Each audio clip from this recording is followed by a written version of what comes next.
Passionnés de la culture, bonjour et bienvenue sur Jardin culturel, l'émission qui vous plonge au cœur de la culture dans le Septentrion. Aujourd'hui, je reçois pour vous un jeune rappeur et je vous laisse le connaître dans le portrait. Yannick Amoussou, plus connu sous le nom de Yanka, est un rappeur et un beatmaker en formation. Passionné de la musique, il s'est donné à cette passion dès son jeune âge.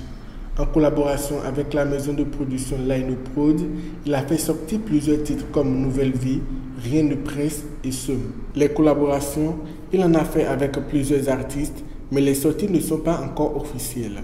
Il a déjà participé à plusieurs scènes, notamment Parcours c'est le futur, où il faisait partie des finalistes. Il a presté aussi sur Camp Parcours Rap aux côtés des artistes de renom comme Tonnernis, Fred le Suspect, Osiris, El Djebel et bien d'autres. Il se bat tant qu'il peut pour faire partie des meilleurs artistes du Septentrion et d'ailleurs tout en améliorant son style de musique à tout moment.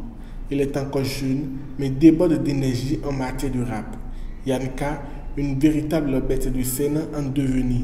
De retour sur le plateau, amis internautes, vous l'avez vu dans le portrait, c'est Yanka que nous recevons pour vous aujourd'hui. Alors Yanka, bonjour. Bonjour monsieur. Comment vous allez? Très bien. D'accord. Qu'est-ce que vous pensez du portrait? Déjà, j'ai beaucoup aimé ce que vous avez fait. Je ne m'attendais pas à ça et j'ai vu que vraiment, là c'est fort. Honnêtement, j'ai beaucoup aimé. J'ai beaucoup aimé le portrait. C'était pas faible? Non, non, c'était pas faible, c'était trop fort. C'est très bien. Et comment vous avez débuté la musique? Notre première question. Bon, déjà la musique, je l'ai commencé après mon BPC en 2016. Avec un grand frère, je dirais actuellement, qui n'est plus au pays, qui a vaqué à ses occupations. Actuellement, il est en médecine, il étudie la médecine au Burkina. Je crois qu'il aurait déjà terminé, si j'ai bonne mémoire. Après mon BPC, c'est lui qui m'a amené à faire la musique, en fait. Il vous a orienté en quelque sorte. Voilà, il m'a orienté en quelque sorte, puisque lui, il était en seconde, quand moi j'étais... Non, pardon, j'étais en seconde quand il était en terminale.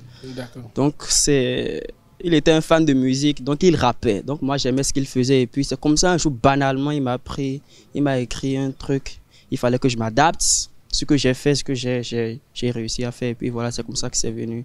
Donc si on peut le dire, on vous a imposé le rap. Bon, est-ce que je vais dire qui m'a imposé? Il a fait ça, m'a plu, il a dit tant on va voir. Donc j'ai juste fait ça et puis il faut aussi dire que depuis mon bas âge, c'était une passion. Oui. Puisque aujourd'hui avec mes grands frères, je me rappelle, me disent que parfois je me lève, bon, du vent de mon papa, paix à son âme, qui me disait que chaque matin je me levais et que j'allais au salon, j'allumais la musique et que je peux jouer la même musique de 7h à midi. Donc je peux dire que c'est depuis le bas âge, même si je n'avais pas quelqu'un qui allait m'orienter. Je crois que c'est après mon BPC que j'ai rencontré ce grand frère qui m'a déjà...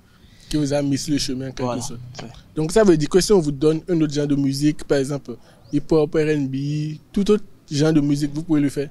Rien n'est impossible. Rien n'est impossible. Forcément, je peux le faire. Donc on va, peut-être dans une autre émission, on va vous inviter, on va essayer de vous mettre sur un autre genre de musique. Il n'y a pas de souci. D'accord. Et pour l'écriture de vos tests, parce que le rap, on sait que c'est surtout l'écriture des tests. Pour l'écriture de ces tests, comment vous trouvez l'inspiration? Est-ce que quelqu'un vous aide? Mais ça se passe comment? Non, tout dépend en fait de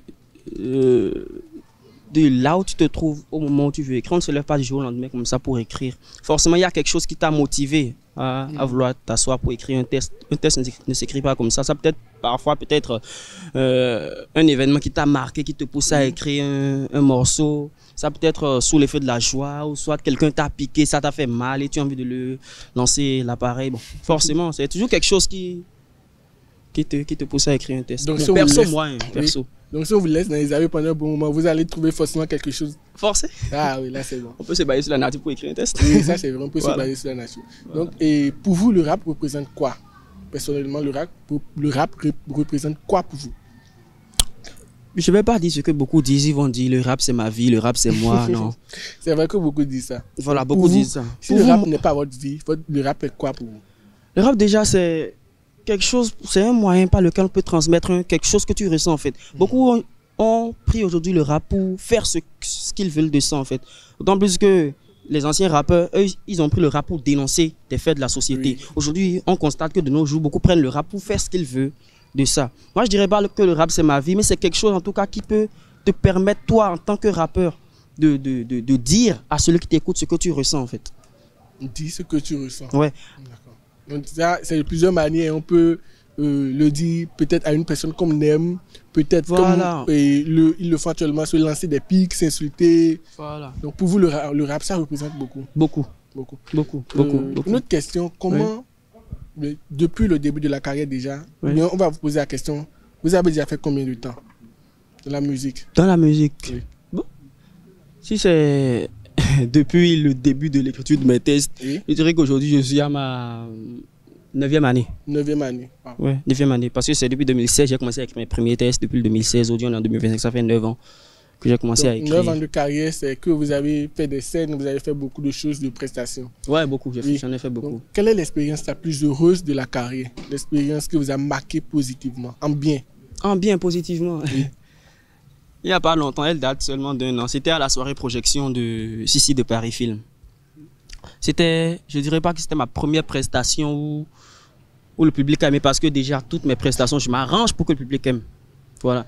Donc, mais ça a été cette scène-là où vraiment, c'est vrai que le public a aimé, mais moi-même en descendant, j'étais fan. Non, j'étais fan de moi-même parce que le public ne faisait que crier jusqu'à ce que je sois descendu, on n'entendait rien que des bissés. En tout cas, c'est cette prestation, moi, honnêtement, ça vous a marqué réellement. Positivement.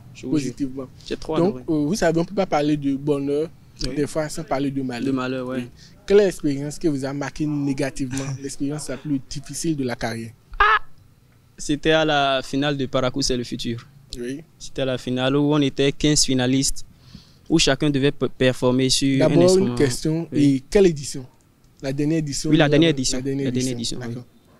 On était 15 finalistes où tout le monde devait performer sur un instrumental qu'on a déjà eu à apprendre à travailler une semaine à l'avance en fait. Donc, ce qui s'est réellement fait, on a travaillé sur ça et on est venu à la finale. Les 14 finalistes ont passé. Tout le monde a pu se défendre. J'étais le seul qui a raté parmi les 15 finalistes. Là, Raté comment? On veut savoir, raté comment? en fait, j'ai pas pu finir mon test en fait. Ok. Devant un public de 5000 personnes. En fait, on était 15 finalistes. Oui. Un public de plus de 5000 personnes, je dirais. J'étais le seul qui a raté son freestyle, qui n'a pas pu terminer son test. Ce qui m'a même le plus fait mal, ce n'était pas forcément ça, mais c'était parce que je venais en tout cas du studio de celui qui a organisé l'événement. L'Ainoprod même. Vous voyez que c'est une grande honte. Ah oui, en Voilà. quelque sorte. Non, c'est pas en quelque sorte, c'est une honte. C'est une honte. C'est une grande honte. Et c'est pas... la question que je voulais poser. C'est l'oubli de votre test ou bien? Ouais, on peut dire ça, on peut dire ça. Vous Parce avez que c'était oublié pas votre le stress, c'est pas la première fois que Non. C'était pas le stress, non, loin de là.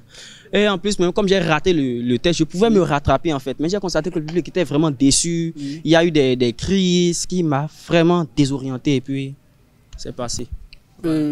Pour rappel, Esaü était sur Paracou, c'est le futur. Et on a suivi dans le public qui disait que c'est de l'agitation, c'est telle ou telle chose. Comment vous définissez cela? Bon, vous voyez, chacun a sa manière de voir les choses. Oui. Je ne peux pas dire que c'est de l'agitation. Parce que c'est pas la première fois que je performe sur un instrumental à l'improviste même. Parce que je vais souvent en impro. Bon, c'est pas la première fois. Je peux pas dire que c'est de l'agitation, mais bon. Sur le moment, on ne peut pas dire ce qui s'est passé. C'est venu parce que je suis là, un finaliste, beaucoup sont venus me voir. Pour moi, c'était de faire ce qui m'a amené et puis de me lever. Je peux pas dire que c'était de l'agitation, mais bon, c'est venu. Je peux pas. Venu sur le coup. C'est venu sur le coup en fait. Mais on espère que vous avez travaillé pour que ça n'arrive plus. Forcé à plus arriver. D'accord. Et une autre question toujours sur Paracou, c'est le futur. Oui. Parce que Paracou, c'est le futur, c'est une compétition. Oui. Contrairement à quand Paracou rap, où on peut dire ça, c'est un concert. Oui. Déjà, vous avez fait 9 ans de carrière. Qu'est-ce qui vous a encore poussé à aller faire une compétition? Vous voyez, je ne peux pas dire que là, je suis ici, il n'y a que... Je crois que si aujourd'hui, Paracou sait qu'il y a un petit rappeur qu'on appelle Yanka, je crois que ça, il n'y a pas longtemps. Il y a juste 1 an et demi, je dirais. Parce qu'il y a que, il y a 1 an, je suis venu en formation chez Lainoprod. Et c'est là vraiment que je peux dire que j'ai eu la chance de performer sur de très grands événements. Et c'est là que je peux dire que beaucoup ont commencé à avoir des yeux sur moi. C'est pas que 5 ans en arrière ou bien 7 ans en arrière, c'est pas comme si beaucoup ne me connaissaient. Voilà. Mais vraiment, pas comme maintenant en fait. Pas comme maintenant en fait. Il y a ce qu'on appelle vraiment chercher à ce que ton niveau se rehausse. Oui. Forcément. Je peux pas rester chez moi à la maison. C'est pas parce que j'ai 7 ans de carrière qu'il y aura une opportunité pour moi de me faire voir. Et juste parce que je vais dire que j'ai 7 ans de carrière, je ne vais pas aller. Ou même pour que ceux qui ne me connaissaient pas me connaissent en fait. Ah, c'est bon. Lorsqu'on parle de rap, on parle de pique, on parle de clash, on parle d'insultes, on parle de tout. Oui. Actuellement, depuis une semaine déjà, le rap béninois, le game béninois est un peu mouvementé, si on peut le dire. Qu'est-ce que vous pensez de cela où les rappeurs se lancent des clashs, ils insultent, se balancent des freestyles? Bon, un rappeur déjà, c'est ça. C'est ça. Un rappeur déjà, c'est ça. Mais si un rappeur, c'est ça, pourquoi depuis un bon moment, on n'a pas constaté ça dans le rap béninois? Le rap béninois était endormi, si on peut le dire. Bon, c'est comme je l'ai dit tout à l'heure, chacun a sa manière de voir comment il veut faire les choses. Il veut se montrer. Il veut se montrer, en fait. Beaucoup de rappeurs se disent souvent qu'ils ne vont pas se lancer dans la fosse comme ça sans que quelqu'un ne les touche, en fait. Chacun a sa manière de voir les choses. Si eux, ils ont vu que c'est comme ça, c'est que c'est eux qui l'ont vu comme ça. En Côte d'Ivoire, quelqu'un n'a pas attendu qu'on le lance pique avant qu'il ne lance pique à quelqu'un. Les rappeurs underground n'attendent pas que tel se lance pour se lancer. Ils se lancent pour voir ce que ça va donner. C'est quand ils lancent et chacun et tout le monde se met dans la danse, en fait, que ça donne ce que ça donne. Aujourd'hui, on envie le showbiz. Moi, c'est ma façon de voir les choses. Et est-ce que vous aimez la manière dont ça s'éteint? Parce que ça a commencé bien, ça a bien commencé, tout le monde criait, mais là maintenant, on voit que ça s'éteint. Contrairement à la Côte d'Ivoire où ça s'éteint pas entre Didi Bié et Imra jusqu'à maintenant. Oui. Pour le Bénin, ça s'éteint. Oui, c'est parce que, bon, c'est pas. Ici, je vais dire que beaucoup prennent ça au sérieux. En Côte d'Ivoire, par exemple, quand il y a des règlements de compte, quand ils veulent faire des règlements de compte côté clash, ils le font sur réseau. Oui. Contrairement ici au Bénin, il y a un communiqué qui genre un truc qui dit au Bénin si tu convocation. C'est un parcours. On t'amène chez le féticheur. Bon, vous voyez. On t'attaque spirituellement. de tous les côtés. En Côte d'Ivoire, ça se règle sur réseau. Ça commence sur réseau. En tout cas, c'est résumé en deux choses. Studio, réseau. Studio, réseau. Voilà, vous voyez. Contrairement au Bénin, ici, on peut t'amener facilement. On peut t'envoyer facilement. On peut envoyer ton nom facilement chez le vieux du village. Et vous voyez, c'est toi qui auras les pots. Ça fait peur. Ça fait peur. Donc c'est à cause de ça s'éteint souvent au Bénin. Moi je dirais ça, oui. D'accord. Oui. Et vous, on a aussi constaté une semaine déjà, vous vous êtes lancé dans ce clash, vous êtes lancé des pics avec l'un de vos collègues sur les réseaux. Qu'est-ce qui s'est passé de votre côté? Bon, vous êtes venu sur ce point. Oui. Je dirais d'abord personnellement que si je me suis lancé dans ce mouvement de clash, c'est pas pour rien. Vous voyez, nous sommes tous des rappeurs underground de la ville de Parakou. Oui. Et je ne dirais pas que j'ai un niveau piteux. Non. Je ne dirais pas ça. Mais néanmoins, parmi tous les rappeurs underground, je dirais quand même que je n'ai pas encore, personnellement, je ne me vois pas encore peser devant ceux-là. Honnêtement, il faut être honnête quand tu n'es pas encore truc. Oui. Donc ce mouvement de clash est venu parce que je me disais, je suis toujours là, mais je n'ai pas encore trouvé ce truc, ce déclic qui peut me pousser vraiment à me mettre au travail en fait. Oui. Vous voyez, donc ce mouvement de clash est venu. Je sais que, honnêtement, je sais que j'ai pas encore un flot de taille comparé à tous ceux qui se sont lancés. Voilà, à beaucoup d'autres. Je n'ai pas le truc de taille. Ce truc est venu, je me suis dit, bon, pourquoi ne pas essayer? Pourquoi ne pas essayer? Je sais que si je me lance, ça ne sera pas de taille. Je m'attends forcément à des critiques négatives, naturellement. Ça, c'est naturellement. Et les négatives seront plus beaucoup que les positives. Oui. Donc, je me suis dit, bon, tu sais que c'est ça, mais Yanka, prends le risque et vas-y. Le premier diss track que moi j'ai lancé, je l'ai lancé en ayant... J'étais conscient du fait que ça n'allait pas forcément donner ce que je veux. Oui. Mais néanmoins, je me lance. On va voir ce que ça va donner. J'ai lancé le premier diss track. Vous avez souligné qu'il y a un souci avec un de mes collègues. Oui. Je l'avais lancé des pics dans le diss track, dans le clash. Oui. Et c'était un grand frère que je considérais beaucoup. Je ne voulais pas qu'il écoute ce diss track et qu'il voit que je l'ai lancé une pique sans pour autant l'avertir. Oui. Donc c'est pour ça que je l'ai écrit des heures en arrière pour lui dire, ah vraiment, je suis en train de préparer quelque chose. C'est comme ça que dans ce que je prépare, il y a tel. Au cas où vous écoutez... Un peu comme Marcel Merrill l'a fait en informant les autres. Au cas où vous écoutez, il ne faudrait pas qu'il y ait discorde entre nous, vu que vous êtes un grand frère que je considère beaucoup. Je l'ai écrit, bonsoir Foufou, il n'a pas répondu. Wow, ça commence bien. Il n'a pas répondu. Ouais, donc c'est après que j'ai lancé mon diss track le lendemain. J'ai lancé ça le jour là à 0h. Je l'ai écrit vers 20h. Vraiment, je n'avais pas le temps au studio. On était quoi, il y avait du boulot. Donc je l'ai écrit vers 20h. Il n'a pas répondu. C'est le lendemain à 8h, il est venu répondre. Il me dit qu'il n'était pas connecté et qu'il a écouté, mais qu'il a aimé. Et que vivement que le showbiz ne dorme plus. Wow. Et je lui ai écrit. J'ai dit, désolé honnêtement si je vous ai offensé. Oui. Et il m'a fait vu. Il a vu, il n'a pas répondu. Bon, moi je me suis dit, c'est un grand frère, peut-être il a pris ça mal. Oui, faut pas que... Bon, et j'ai écrit, vous êtes là. Ça aussi, il a vu. Il n'a pas répondu. Il n'a pas répondu. Wow. Vous voyez. Donc, je me suis dit, bon, Ce que à la base, je voulais, comme quoi il faut que mon flow monte, c'est peut-être, genre, je ne suis pas en train d'avoir gain de cause. Mais qu'est-ce que ça va donner je peux peut-être perdre ma crédibilité, ou soit peut-être ne plus avoir, voilà, surtout ça, ou perdre des abonnés sur ma page. Maintenant, perdre des fans. Perdre des fans. Maintenant, qu'est-ce qui va se passer? Parce que personne à la base ne m'a dit de me mettre dans ce mouvement de clash. Maintenant, qu'est-ce qui va se passer? J'étais là, quand le lendemain, j'étais allé prendre la nourriture. Je me connecte et bim, je vois ce grand frère là qui a fait la capture de nos écrans et qui l'a publié sur les réseaux. Vous voyez? Je me suis senti vraiment humilié. Normal. Genre, je me suis senti frustré en fait. Je me suis dit non, c'est pas la peine. Et en même temps, je me suis dit, il y a quelque chose de malheur, bon. Parce que je cherchais quelque chose qui allait peut-être me sortir de mon, genre de mon truc de... De votre zone de confort. Merci, je cherchais le mot. Qui allait révéler le lion qui sommeillait en moi en fait. Et je me suis dit, bon, ça là qu'il a fait peur, honnêtement, j'ai vu ça, ce que ça a créé en moi, c'est moi seul qui sais. Et je l'ai répondu. Parce que honnêtement, c'était un grand frère que je considérais, mais là, ce qu'il a fait, il est tombé très bas. Allah, on peut le dire comme ça. Il est tombé très bas. Et je lui ai dit que vraiment que j'allais lui répondre dans la soirée. Parce qu'il se lève chaque jour. Lui n'a pas répondu avec un distract. Non. Mais avec des captures. Avec des captures directes. Avec des captures sur les réseaux. Et je lui ai dit bon, que dans la soirée, il allait avoir la monnaie de sa pièce.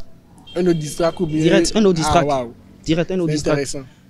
Ça là, parce qu'il se lève chaque jour, il me dit que moi, c'est pas j'ai un studio gratuit, que je me permets de faire ce que je veux. Là, on vise directement votre boss. Pourtant, ils ne font pas dire qu'ils ne sont pas abonnés à la page de mon patron il y a de cela des années. Parce que je suis en formation pour lui pour 2 ans. Ils étaient abonnés. Il a lancé une pub sur sa page comme quoi il offrait une bourse de formation, genre pour apprendre à ceux qui vraiment désiraient devenir beatmaker. J'ai tenté ma chance. J'ai été sélectionné. Maintenant, c'est pas pourquoi quand il y a... Et ce n'est pas lui seul. Dans la ville, il y a beaucoup qui le disent. Il y a beaucoup qui le disent comme quoi que c'est moi qui ai un studio gratuit et je suis là, je fais ce que je veux. Pourtant, on était là quand on a lancé l'offre, personne ne sait.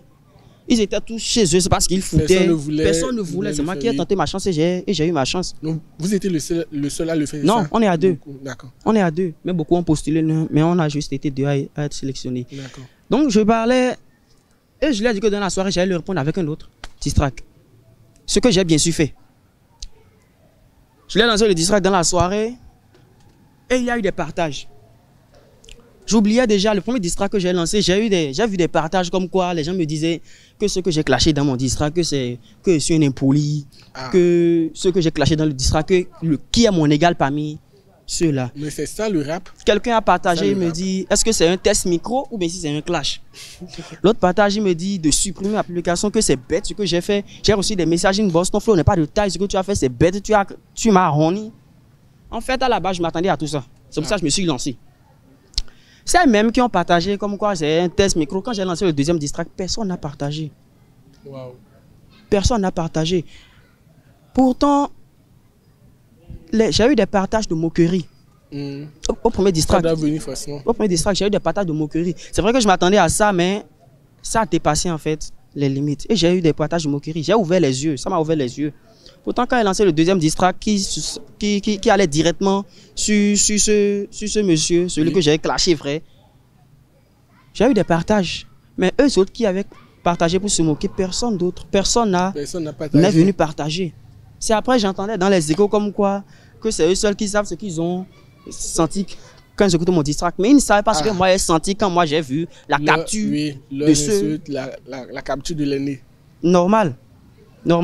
Pourtant, et quand je marche, même au boulot, parfois je suis là, les gens viennent me dire que je suis un rappeur pour le mouiller. Waouh. Pour le mouiller.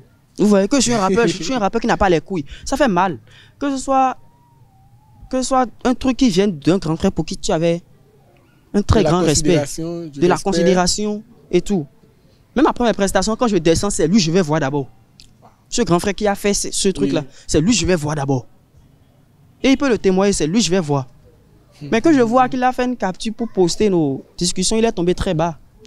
Il est tombé très bas, honnêtement. Non, et dans vos réponses tout à l'heure, dans votre raisonnement tout à l'heure, c'est une partie que moi j'ai captée, je voudrais revenir sur ça. Oui. Est-ce qu'après avoir été sélectionné par l'AINO, c'est vrai que vous avez le studio gratuit pour vous et vous pouvez faire ce que vous voulez?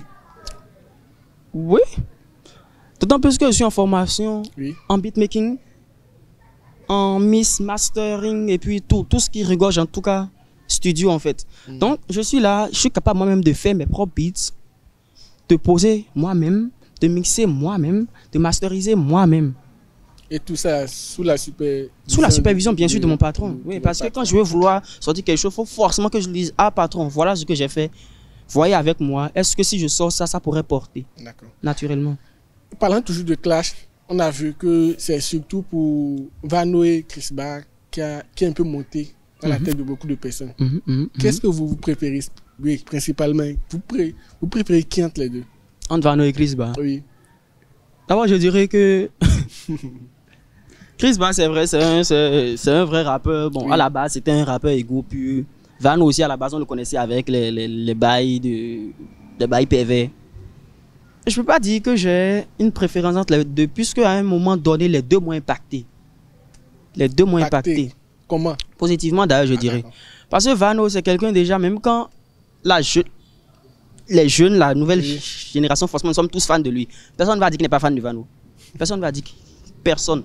Mais oui, il y en a qui peuvent dire qu'ils sont fans de Blaze. Beaucoup sont passés par l'émission, ils sont fans de Blaze. N'oublions pas Blaze. Non, Blaze, lui, c'est le sommet. Ah, c'est le sommet. Blaze, lui, c'est le maître. Blaze, c'est le sommet. Mais Vano, actuellement, c'est la jeunesse. C'est lui. C'est lui, actuellement. Personne ne peut dire le contraire. Actuellement, c'est lui. Chris Ba aussi, là, ça, fanbase. Je ne peux pas dire que je préfère Vano à Chris Ba, mais j'aime plus la musique de Vano que celle de Chris Ba. Celle de Chris Ba. D'accord. Et dans le game, dans le rap, toi, qui te fait peur? Dans le Nord d'abord, qui te fait peur? Nord ici, là. Oui. Qui te fait peur? Nord ici. Nord ici, là. Oui. Qui me fait peur? Je Oui. crois pas. Honnêtement, je crois pas. Peur, en tout cas, peur dans quel sens en fait? Peur dans tous les sens. En matière de flow, de clash, tout. Qui me fait peur? Oui. Non, je crois pas. Personne. Je crois pas. Parce que on dit quelque chose que c'est sur le fait accompli en fait que tu sors ce que tu n'aurais jamais pensé sortir. Oui. Donc je peux pas dire à l'avance que celui-là me fait peur, l'autre me fait peur. On sait jamais. Peut-être si on se croit sur le terrain, quelque chose peut-être va sortir que je peux pas savoir. Oui. Tu vas pas t'attendre à ça. Voilà, je ne vais pas attendre à ça. D'accord. Et c'est même ce qui s'est fait pour le second distract. Je m'attendais, je n'aurais jamais pu dire à l'avance que ouais, ce flow pouvait sortir ce flow. Jamais. Il a fallu que ce truc-là vienne, ouais, pour que je sente que oui, Yanka a ce truc-là en lui qu'il peut sortir. Qu'il peut montrer au public. Qu'il peut montrer au public. Et quel est le son qui t'a révélé au public? Rien ne presse. Rien ne presse. Ah, rien ne presse. Alors, sans plus tarder, on va te demander de nous faire rien ne presse. Tu vas nous chanter Rien ne presse. Le couplet ou bien le refrain? Tu veux pas le refrain? Bon, le refrain, c'est pas un truc compliqué. Le refrain juste dit, allez leur dire que rien ne presse. Rien ne presse. Allez leur dire que rien ne presse. Bon, c'est juste ça, c'est juste le refrain de façon truc là. Juste le refrain parce qu'on est déjà, parce qu'on a déjà épuisé presque tout le temps. Le refrain parce qu'on va demander à la régie de nous faire passer rien ne presse et tu vois. Pas de souci. Pas l'échec t'es condamné, me défier qui t'a donné. Ce courage, ouais, chaque année. Now je viens pour imposer. Je suis le meilleur de ma gênée. Qui est-ce lui là pour s'opposer? Non, je crois pas qu'il soit né. Rien ne presse. Rien ne presse. Allez, les dis que rien ne presse. Rien ne presse. Donc Yanka, oui. On veut encore un autre morceau, on veut entendre ta voix, tu vas chanter. Parce que rien de presse, ça va passer. Non, c'est déjà passé, tu as vu ça. Donc tu vas nous chanter maintenant une autre chose. Une autre chose, un freestyle, c'est ça? Oui. Ok. Ça. J'ai traîné comme eux, mais je veux pas finir comme eux. T'as cru quitter le navire, je te laisse juste un peu souffler. Je préfère te le dire, je suis ce boy qui vient cagouler. Je rafale tout, je suis non-stop sur le palier. Ça fait un bail que je m'entraîne à les die, frérot. J'ai ce matos très stressé, passe-moi le mic, ego. Je suis un oui, j'ai rien à foutre. J'ai tellement mal appris que le respect s'accorde pas à tous. Quand tu prends la porte, tâche de pas revenir. Quand tu donnes ta parole, t'as qu'à la tenir. Je dirais pas je t'aime, je suis pas romantique. T'es attiré par le flair ou par le bif. Et si tu doutes de toi, c'est que t'es pas prêt. Et si je vais bébé gay, je le fais exprès. Ouais, la team et moi, on supporte pas les prises de tête. On est 3 fois authentique, les gars sont pas prêts. Zay. Si tu n'es pas romantique, comment les femmes vont s'approcher de toi? Mais comment tu peux attirer les filles si tu n'es pas romantique? Ah non, l'amour actuellement, on compte plus sur l'amour. Ah pourquoi? On compte plus sur l'amour actuellement. D'accord. Et là, on est presque déjà à la fin. On va te demander avec qui tu aimerais faire une collaboration dans le Nord? Parce Dans- qu'on sait qu'il y a des collaborations en attente. Donc, Oui, avec oui, en qui attente. tu veux faire une collaboration? Dans le Nord ici, Oui. j'ai trois Personne que tu admires. Oui, qui? que j'admire beaucoup. J'ai Oui. trois. Je pense qu'il y a Et ton un sourire. depuis toujours, depuis toujours, je les change, j'écoute leur musique et vraiment, vraiment, ça m'inspire. Il y a trois. Oui. Je dirais, vous voyez, il y a Fly, Fly, oui. Mr. Fly. Mr. Fly. Il y a Osiris. Osiris, oui. Et il y a honnêtement Tonnerre, comme vous Tonnerre. l'avez su. Comme vous Comme je l'avez l'ai dit. dit tout à l'heure. oui. Ouais, ouais. Il y a aussi, bon, actuellement, je ne sais pas s'il est, il est actuellement en retraite, mais il est en train de venir. Qui? Et c'est mon premier mentor. D'abord, à qui j'envoie un vrai big up. Parce que honnêtement, si je suis Yannicka aujourd'hui, C'est grâce à lui. à 80%, c'est grâce à lui. À On peut connaître son 80%. nom. Il se fait appeler le loup, le premier Okage, Snowflex. Lou.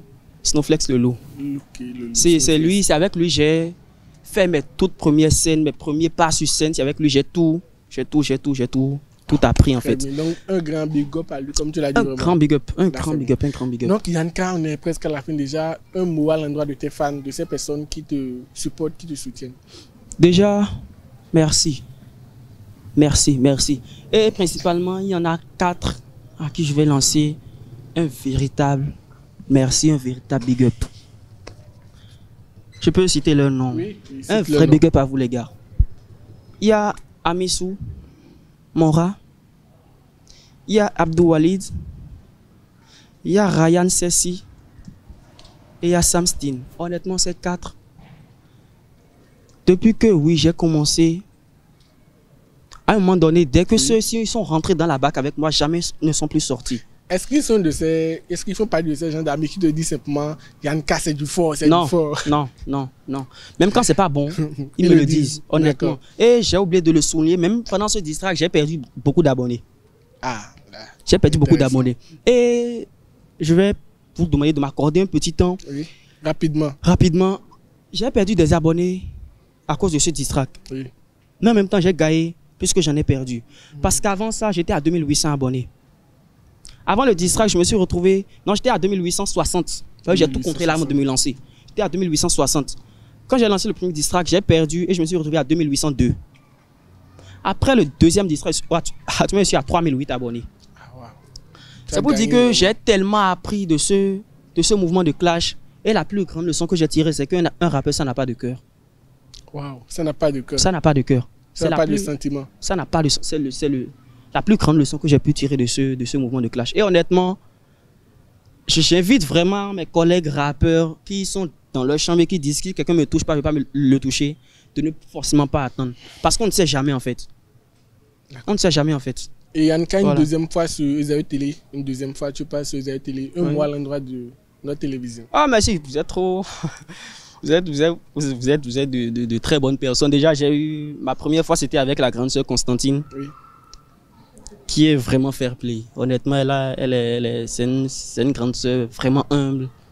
Déjà, je veux dire que c'est pas forcément l'émission qui nous a réunis parce que même après l'émission, il y a des fois où on s'échange, on prend de nos nouvelles, voilà, les trucs passent. Le courant passe très bien en fait. Et vraiment, je serais ravi de voir que oui, avec vous, actuellement, on a pris contact. Vivement que le courant continue à passer. Sinon, ça va continuer, t'inquiète. Donc, Yannicka, on va terminer. Un dernier pour la route. Un dernier son pour la route. Tu vas chanter quelque chose. Encore Ok, d'accord. Toujours au taf, sans repos, sans répit, viens mater as. Paraco est une entité, et bien évidemment, c'est nous, on est les responsables. On détient les keys, et il n'y a pas de keys. Ce qui vous étouffe, on l'a fait easy. Tellement on a plié la concu que les ringas n'ont plus le choix, contenu ne conspire plus. Banks. Hey. Ah, pas de droit donné à la télé. Il y a des enfants qui suivent la télé. Donc, merci Yannicka. Ouais. Amis internautes des Esaü Télé, nous sommes à la fin de notre émission. Merci de nous avoir suivis et à très bientôt.